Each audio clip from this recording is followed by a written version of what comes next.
Have you noticed the numbers on the scale increasing a bit more since you hit 40? Even if you haven't changed your habits, you're not imagining it. This isn't just about willpower or portion control. It's about your hormones.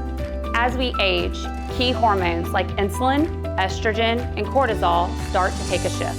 These changes can slow down your metabolism, increase fat storage, especially around the midsection, and make it harder to maintain lean muscle mass. This is leaving you feeling frustrated, stuck, but just know you're not alone. At Rejuvime, we focus on the root causes, not just the symptoms.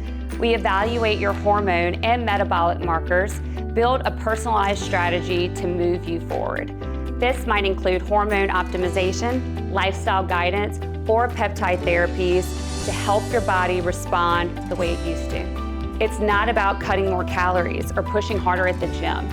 It's about working with your biology, not against it. You don't have to figure it out on your own. Let's get clear on what's holding you back and build a plan that works. Still doing all the right things and seeing no results? Let's take a deeper look. Call us today to schedule your consultation and get back to feeling like you again.